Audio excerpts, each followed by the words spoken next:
Sexuality and Gender in Manga podcast, where we apply a critical and academic lens to depictions of human sexuality as they manifest in the medium of manga.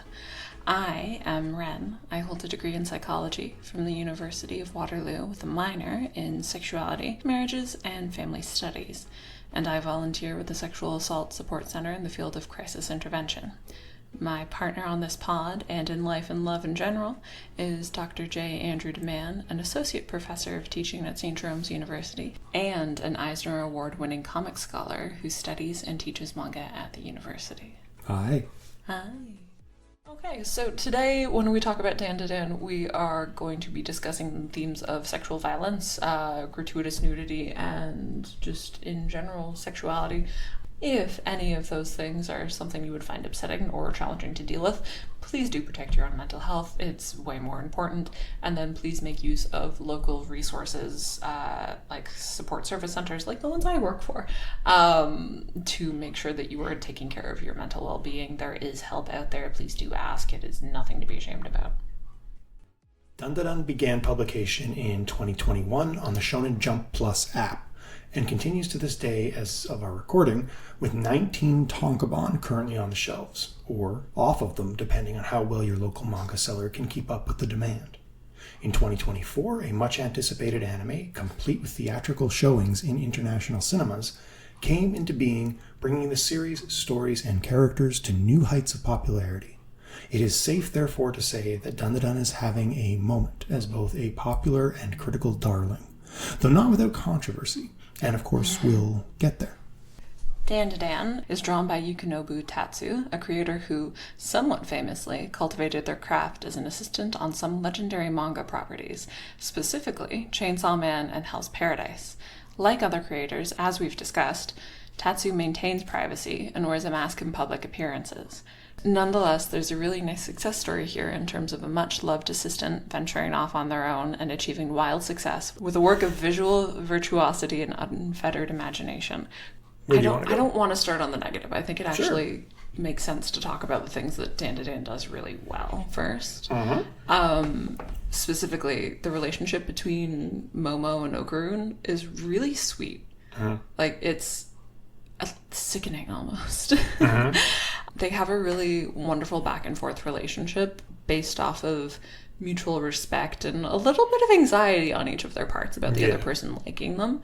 But that, like, you can see the increasing and growing familiarity, and then also, like, the concessions that they make for each other, right? Like, very much it's Momo's kind of trait to get hyper angry very fast, which is relatable.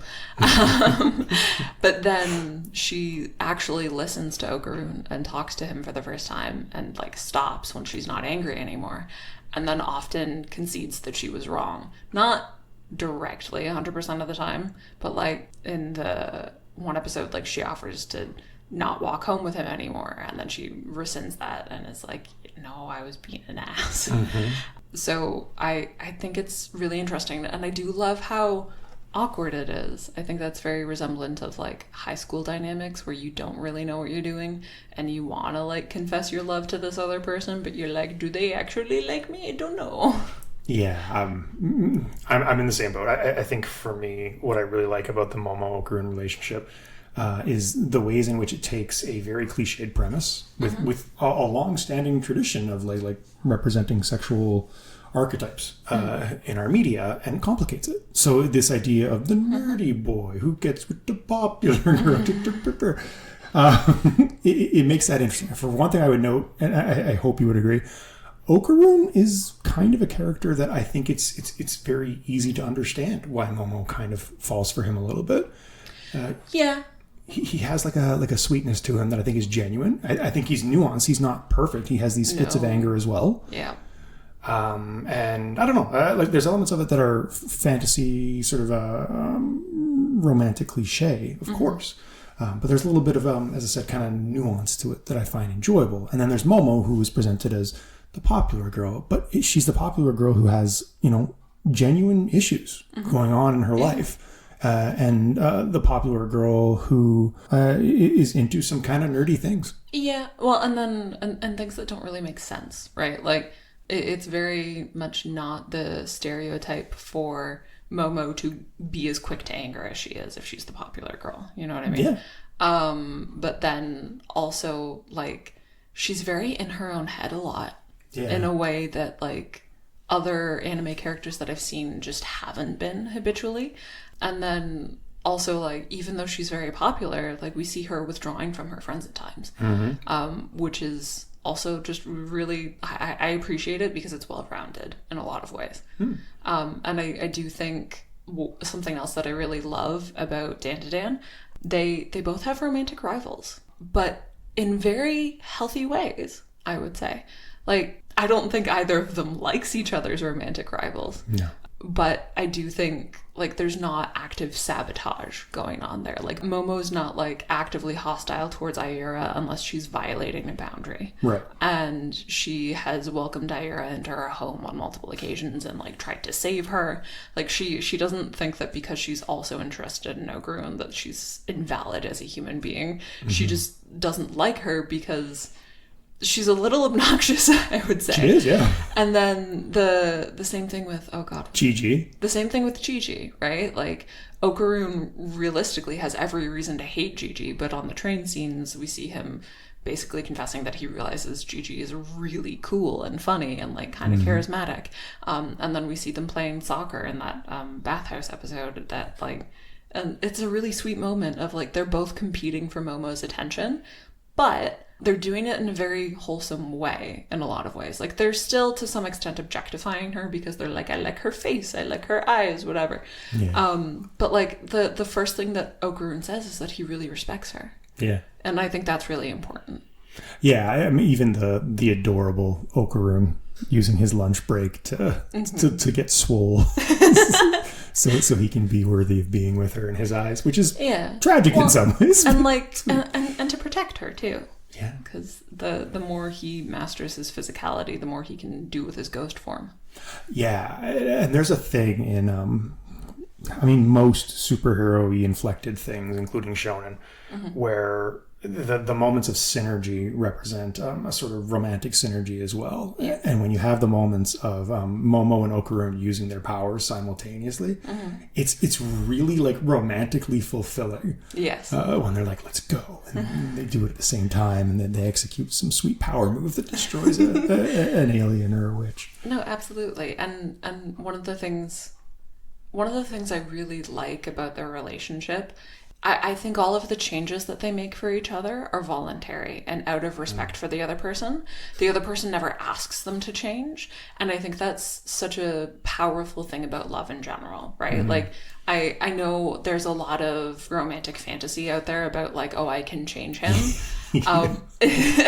But, like, realistically, one of the other stories that's lasted throughout time and time again is Pride and Prejudice, where Mr. Darcy just completely changes his entire worldview for Elizabeth, basically because she's like, you're a bitch. And I think that's more powerful for me, that kind of, I'm not going to change because this other person requires it. I'm going to change because I admire them and respect them and realize that I have to because I love them. Yeah. And then the sort of teenage backdrop, it is genuinely adorable, the extent to which they want to be with each other.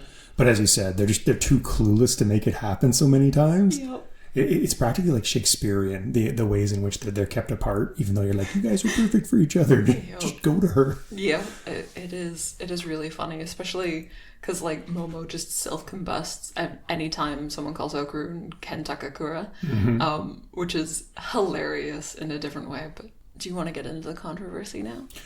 Yes. Yes. So, Dandadan, should we talk about pronunciation? I'm being pretentious. I'm going to say Dandadan, and you can live with that. I don't even know if I'm right. I think I looked it up once, and it was like Dandadan. Anyway.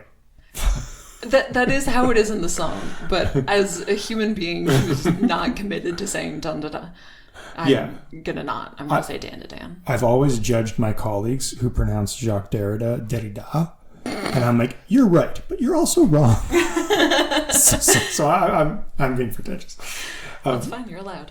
I'll concede. You can be pretentious and I'll be not pretentious, and we'll equal each other balance out. We'll be in stereo. Yeah. The left channel will be pretentious and the right channel will be not pretentious. I support this wholeheartedly.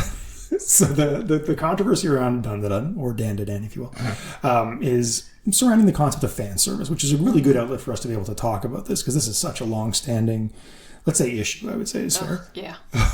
In manga and anime. So we're a little bit, I would say, leery of touching this, because this is a really delicate thread. So I thought I'd just start by introducing a definition.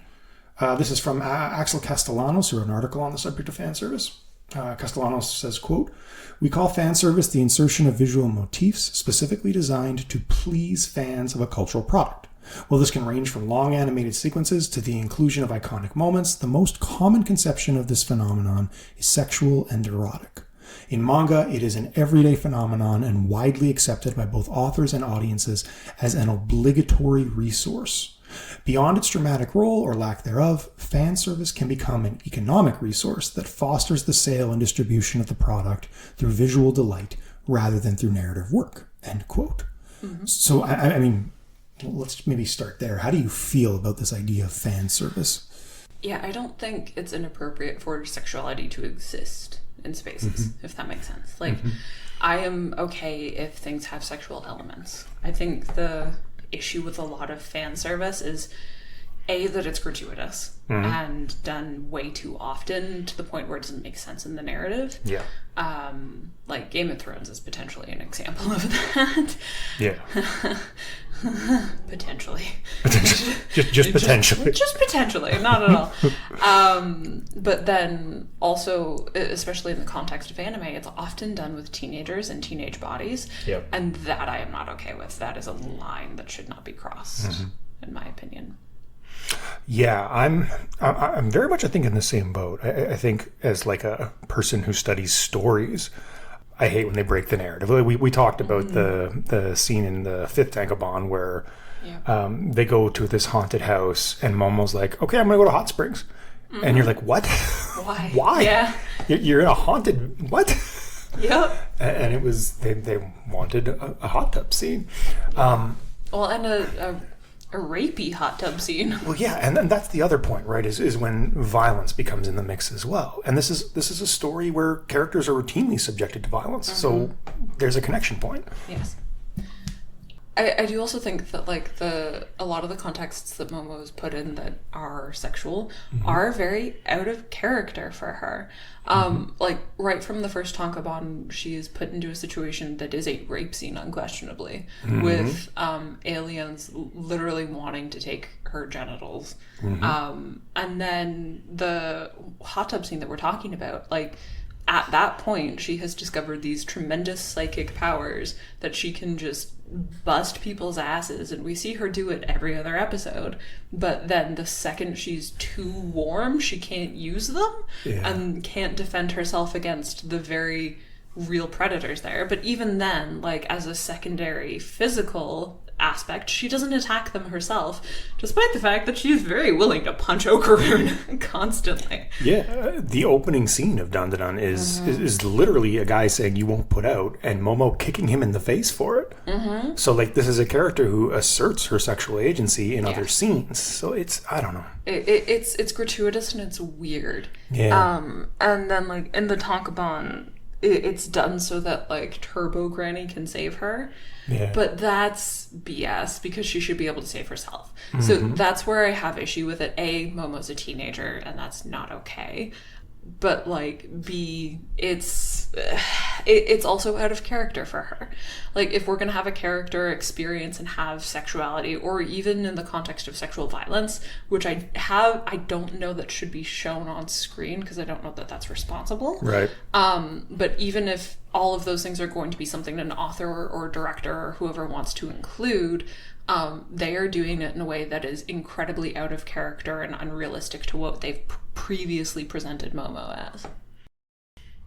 Yeah, as you're saying, this capacity to contradict the character. Now, one thing I will point out, having read ahead a little bit in Dandadan, is that the incidences of fan service become very rare.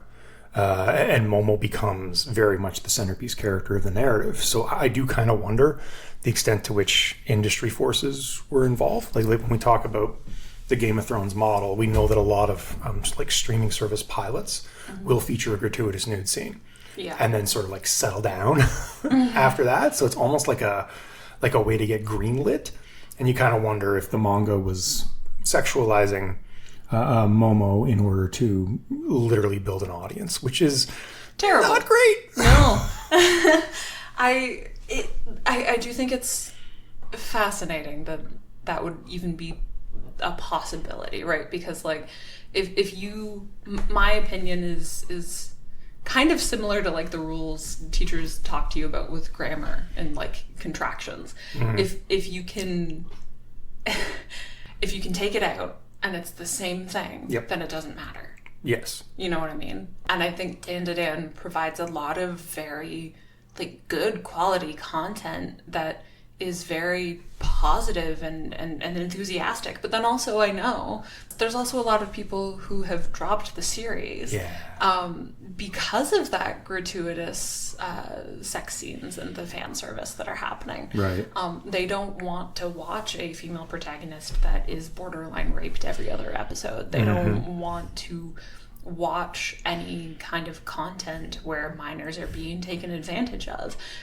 The unfortunate aspect of it is that is a ratio, and that there are more people who are continuing on with the series than people who've dropped it because of that gratuitous nudity and that gratuity in general. But it does sort of surprise me what is allowed to go in. Yeah. Okay. I have a quote.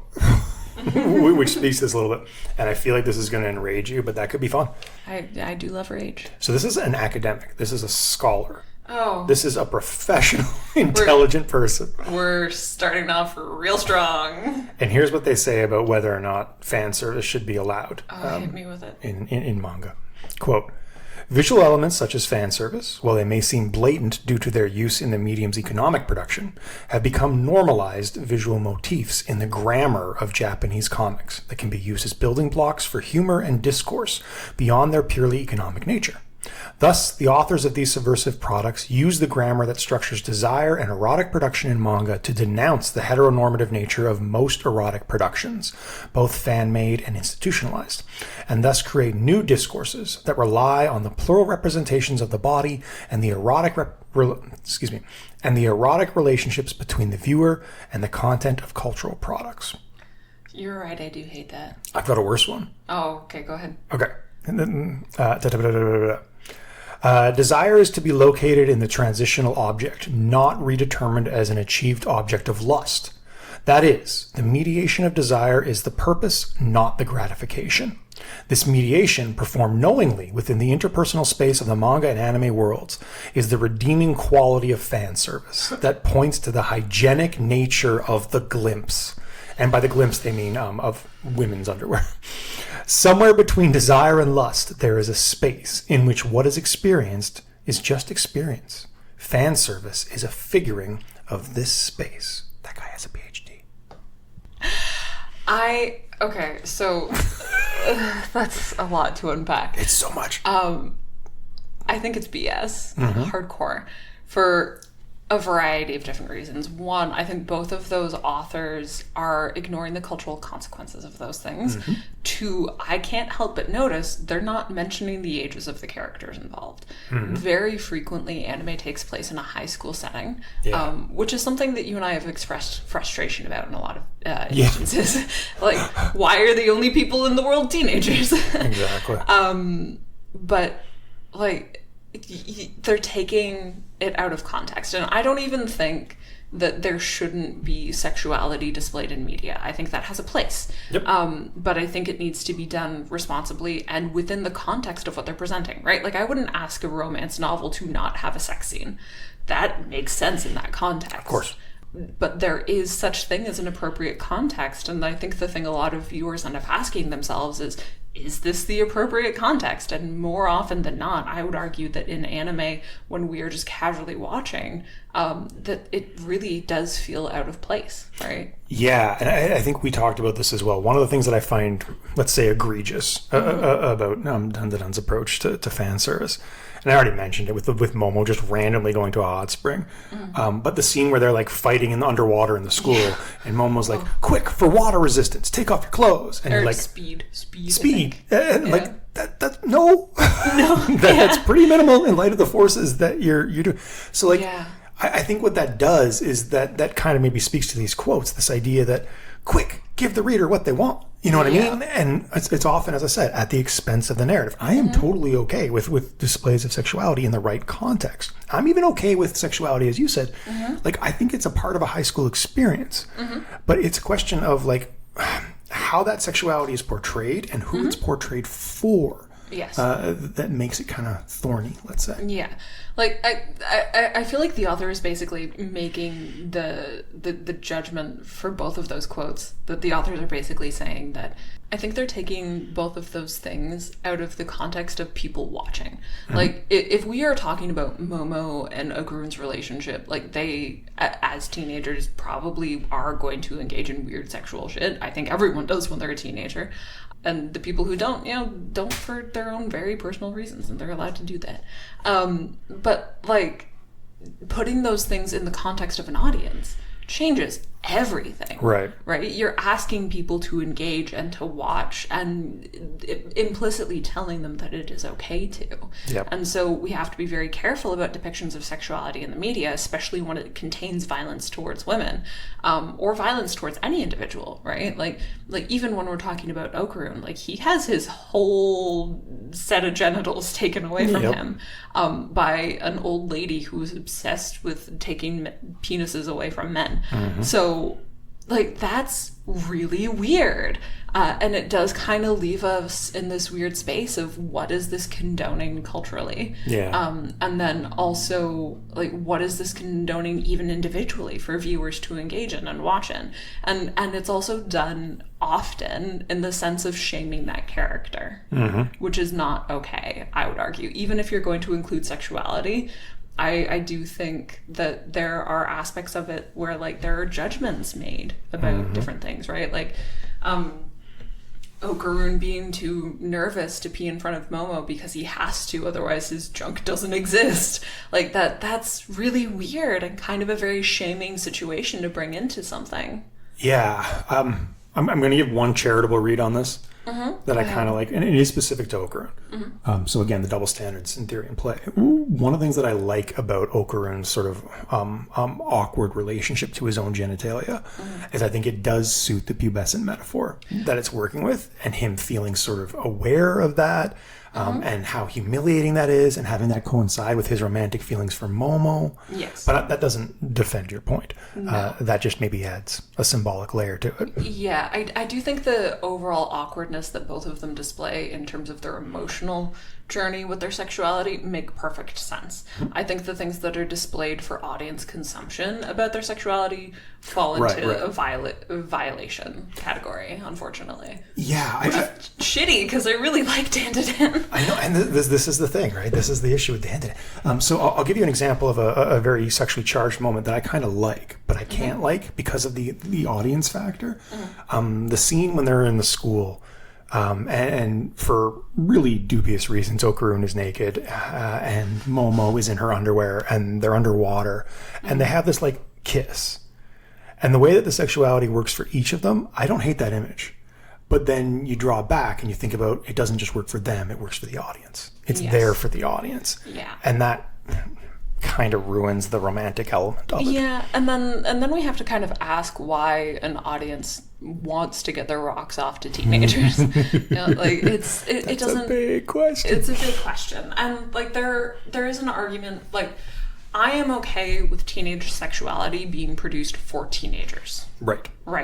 But realistically, a lot of manga, as much as it does have a young adult audience, is also very much portrayed to adult audiences. And I don't think it's necessarily responsible for adults to be consuming media about sexualizing teenagers. I think that's a dangerous and kind of slippery slope to be encouraging in a group of people. So ultimately, the problem with a lot of things is that they're okay in specific circumstances, but we can't often control the circumstances in which those products are consumed.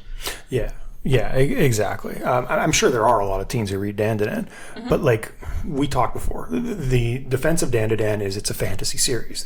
These are fantastic situations. Of course, unrealistic things are going to happen. But as we've already mentioned, the romantic component is actually pretty grounded and realistic and relatable. Yeah. So like they could do sexuality in a way that was grounded and realistic and relatable and that didn't cater to an audience in this kind of fan servicey way. Oh, absolutely. Yeah, I think, there are some aspects of the... I think there are some aspects that we don't need to see on screen, right? Like, the taking off their clothes so that they can fight this Godzilla-type monster, that's unnecessary, right? That didn't even need to be included. The kiss that they had and shared in the water could have absolutely been done with their clothes on and had a similar effect. Or even just framed differently, right? Yeah, 100%. Or like a lot of the instances of shame and stuff with Okarun and the way that he is shamed for his sexuality, those can downright be taken out, right? Like a lot of it, I think for Okarun, a lot of it is being questioned about whether he's a man. And then but the double standard being for Momo, that it's about essentially using her body, unfortunately. Like even in the context of the aliens, they still want her for her psychic powers, but like the way they go about doing it is very like violation-y and strange, and it started out very sexual with their like kind of date rape thing that they had going on. They literally tear her clothes off before we see them on panel. Yes, absolutely. So the nature of Dandadan, as much as they do have the capacity to tell these really profound stories, is unfortunate because they are muddling it with a lot of sexual aspects and components that either don't need to be there or that could be there but presented differently. Yeah, I think I'll throw in Laura Mulvey, the theory of the male gaze, which is very, very well discussed in media studies, even though it's based in castration anxiety. Nobody talks about that, which is a really outdated Freudian theory. Oh, God, tell me about it. So anyway, the idea is, according to Mulvey, that in order to allow a female character to be sexualized, and you have to kind of like avoid the audience's guilt. Yeah. You don't want them to feel, oh, I shouldn't be doing this. So what you will do is you will dehumanize the female character. You will make it clear that they have one thing to offer, and it is their body. So you'll have characters who have no narrative agency, no sexual agency, nothing really going on, unintelligent, like a lot of things like that to do it. Momo's not that. No. Momo is a really well-defined character with a lot of power and a lot of character development. So like, in some ways, you could even argue that it's doing fan service poorly. Yes. Well, and then the other thing is that there is inherently a difference, and this is kind of where the double standard comes in, between what is conceptualized as the male gaze and the female gaze, for a variety of reasons, right? Like the conceptualization of the female gaze still allows that person to be a human being, and it doesn't necessarily rely on sexual acts. It also expands beyond that into, is this person a good person? Would they do things that are sexy in terms of like being a kind and independent individual? Are they successful at work? Do they have interesting and cool hobbies? Right. And a lot of the female gaze is based off of a lot more emotionality, and then when it isn't, right, like even when it's based on physicality, like Thor in Love and Thunder takes his shirt off, but that doesn't necessarily diminish him as a character. No. Whereas much of what we consume in the media in terms of male gaze does have that aspect of dehumanization. Can I compare it to Solo Leveling, or are you gonna kill me? No, why would I kill you? I don't know. What if we want to talk about Solo Leveling later? We can. It has a shadow bear with a mohawk. Okay. Anyways, Solo Leveling does a really similar thing where it presents this female character, especially as a love interest to our main male lead, but everything about her is very much sexualized. The first time we see her, we get a upper knee to boob shot that kind of ends on her face, I guess. If we have to. If we have to, right? And so we're introduced to that character repeatedly in a sexual context. A lot of the things that are said about her or around her are about how beautiful she is. Yep. And that is where the difference is that it's okay to have sexuality and sexualize things and even to present that in the media. But the way that the male gaze currently functions is to avoid guilt. They make that woman less of a person. Right. And that's where the problem is that there are other ways to avoid doing that. Yeah. To like put it in contexts that are wholesome, or that like you make it clear that that character is showing you on purpose with agency. But instead of choosing those options or expanding what our definition of male sexuality is and what gratification is, we are committing wholeheartedly to dehumanizing women for the sake of underwear. Yeah. Can I go to a positive? Yeah. I think portrayal. Sure. You might disagree. We'll find out. Psycho. Who? Momo's grandmother. Yeah, she's fun. So, Psycho Ayase in this story is a grandmother, which is a role that is traditionally desexualized, yet she is the subject of a lot of, I don't know, crush-worthy memes, I guess we would call them. Yeah, and very positive attention. Yeah, very positive attention, very body positive in the way she presents herself. Extreme agents there. When she shows up, like, things are going to go really, really well for the good guys. She has that relieving effect when she arrives. Yeah. Not unlike Thor in Avengers when he comes in his little lightning bolt. And... Well, but then also one of the things I think about that is that like she is inherently a very sexual character, but she never at any point takes her clothes off. She never at any point dehumanizes herself for the sake of sexuality. And here's another capacity that I think is done really well in a lot of ways. I think very frequently in the vampire realm it's done better. For example, and I don't know if you can tell which one I'm going to talk about here, but Lady Dimitrescu or Dimitrescu, whichever. I don't Dimitriescu? Oh, we're squabbling a lot over pronunciation today, but we're going to leave that behind. Resident Evil created a very interesting character that is the subject of thousands of sexual fantasies at this point.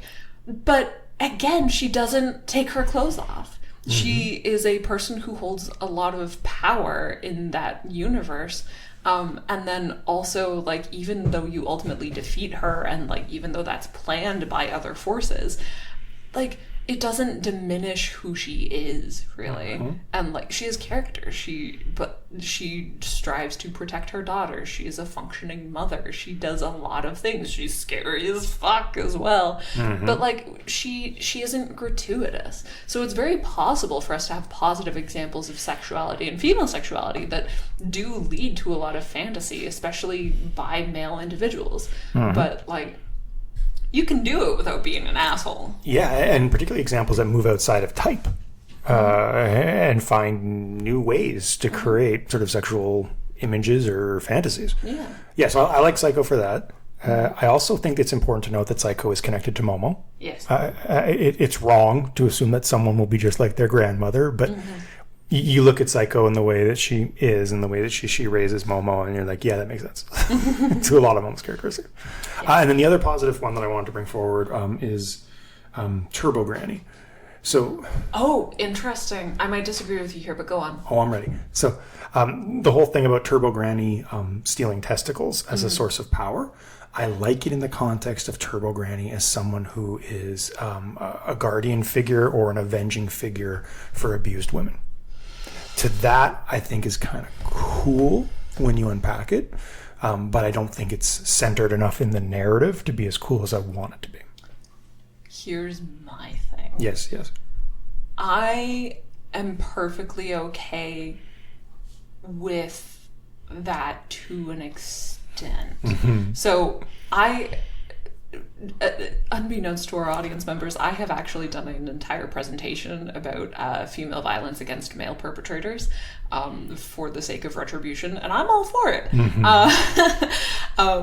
Please don't hurt anyone because of this podcast. I would feel bad. It would give me guilt. I'd never sleep again. However, I do think that violence has a place. And that a lot of the things that we don't talk about in media are female rage and female violence as an expression and an outlet, but then also kind of as a reality, right? Like, there should be instances in which women do fight back and are encouraged to, and the fact that they're not kind of bothers me. Here's where I kind of draw a line, though. She steals Okarun's testicles without him having done anything. And I think that is beyond the scope of revenge or protecting. I think at that point that then becomes a bit of an obsession that's unjustified, because I think it's perfectly fine to be like, hey, you're a sexual offender, I'm going to get vengeance for the thing that you did to me or the thing that you did to someone I care about. It's kind of the whole premise of Promising Young Woman, and you know what? Vibe. But Okarun doesn't do anything. Okay. That we know of. I have 2 points. One, I find it funny that you're on the hashtag not all men. Oh. 2. Fuck right off. I'm kidding. 2, I will note that she does take his testicles, assuming that all males are violent offenders, which is obviously a problem. But Okarun has the opportunity to get them back by earning them, by being a hero. He does, and that makes it slightly better. But I do think... Oh, God. Did I win? No. Oh, hold on. Tragic. Let me just... I do agree that women should be violent. I think one of the things I don't like is when women are portrayed as violent without purpose or cause. I mean, actually, no, that's not even true. I'm gonna walk it back. Hold on, I gotta think about this for a second. Because, like, am I arguing for the sake of arguing? Maybe I am. I do wonder if that goes a little bit beyond the scope of sense. But I do see your point, and I do kind of appreciate his ability to earn them back. My qualm, I guess, with it is that Okarun doesn't really have to do much to get them back that is actually related to Turbo Granny's purpose of protecting women. Like, it's not like they are in a center for sexual violence and he has to be proven that he's trustworthy to be let in. Like, he finds them in a bush and other people pick them up. So for me, I think that potentially diminishes the power of what Turbo Granny's doing. But you do have a point there that I'm willing to concede. Thank you. That it is meaningful that he has to earn them back. By using her power. Which I think is interesting. Yes. I agree. I think I would enjoy it more if he played into Turbo Granny's purposes more. Right. But we don't exactly see him going out to punish people who are perpetuating sexual violence. And we don't see enough of that and the protection aspect, except with Momo. But then is she only determining whether he's worthy to be with Momo?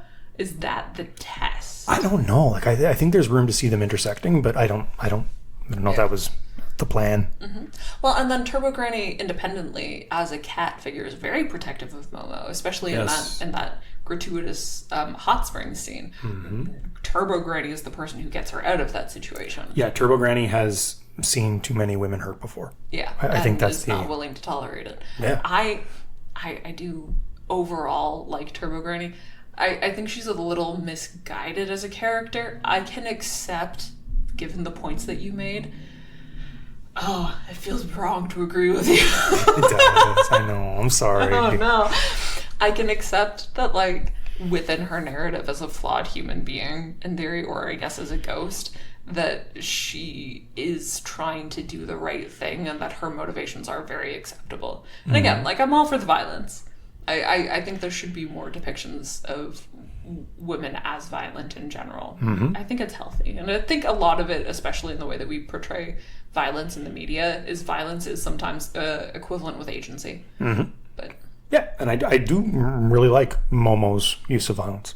It's traditionally to protect. It shows a lot of power. I mean, people will point out that Momo has so-called sit and pose powers, or stand and pose powers. Yeah, because she's telekinetic. But the way that it manifests, I really like, because it's hands. Yeah. You know what I mean? Like, she's punching people. She's doing a lot of damage in a way that I find maybe supersedes that stereotype a little bit. Yeah, I do think it's interesting because it is simultaneously very literally hands-on. Yeah. But I do also see the point of it being a stand and pose type of thing. But we do also see her in her own interpersonal relationships being very willing to put physical violence down. Just like, she'll kick the shit out of someone. Yeah, and it's very interesting. And I mean, on the other side of that too, her use of her powers is sometimes non-violent and really beautiful. The way that she can see auras and touch people's hearts and stuff like that. Which is true. Like, I will say that is so much more typically associated with feminine powers than with male, that I do think that accidentally in some ways contributes to stereotype of like, look at this person with his badass powers, they also have the power to heal, to nurture, they could fix your life, yeah, with your feminine hands. And I wouldn't have a problem with that if it was done more with male characters as well. Right. I do think there is a double standard there, and the typecasting that we do with what type of hero we should have. Exactly. Right? Like I do think that there is simultaneous power in saying that women are a different type of hero, because this is also talked about with like Wonder Woman, right? Where she was basically about restorative justice from the get-go. Yep. Which is very counter to Batman and Superman, who are murder. Kill him dead. And then I do think that there is inherent power in that, in presenting alternative options and potentially even superior options, right? I do believe overall in restorative justice. But I do think that has become so stereotypical of feminine superheroes, and we don't see it expanding into the male heroes that are in the media and in that wheelhouse, that I do have to wonder where the utility of that as a source of power ends and what the next steps are. Yeah, absolutely. And again, just that ambassadorial role where you have a character who's like the woman, which is again nice by Dandadan. Oh, I did Dandadan. Why Dandadan has a number of female characters that are interesting and play off of each other in different ways. Yeah, I do think overall I really like Dandadan, and I do want to see it do better. Yeah, I think so we're at time. We might as well transition to our takeaways. I'm going to be a brilliant wordsmith here. What I would take away from Dandadan in terms of sexuality and gender as my main, talking point, is what I will call fan disservice. Because there's so much imagination here. There's some wonderful characters and relationships. It does feel like the fan service moments are doing a disservice to something that frankly doesn't need them. Yeah, I wholeheartedly agree there. I think my takeaway is that I would like to see authors either given the freedom to have narratives that independently are very powerful without having to feel like they need to do sexual pandering, or for us to like create an environment in general where that's not necessary, just in general, like either as an audience or as an industry, because I think Dandadan would be so much more profound without so many of those pieces in there that are fan service. And exactly as you said, it's a disservice to the narrative and to Dandadan as a whole, because I would love it so much more if it didn't have all of this gratuitous sexual violence. And again, the good news for fans of Dandadan who are jumping off, if you stick with it, and I would say honestly kind of roughly past the gators, the fan service more or less goes away. So there's hope. I have not read past the Gators, and I can't validate your claim. So I'm a little hesitant based off of what I've seen so far. Mm-hmm. That's but fair. Like, this podcaster remains neutral on the topic. Yeah. You're not endorsing. I've refused to comment. 1 out of 2 podcasters. Yeah. So keep reading Dandadan. Okay, so what are we doing? What are we doing next? Next, I think we have to talk about Goblin Slayer because we're talking about fan service, and so this is kind of an extension of that.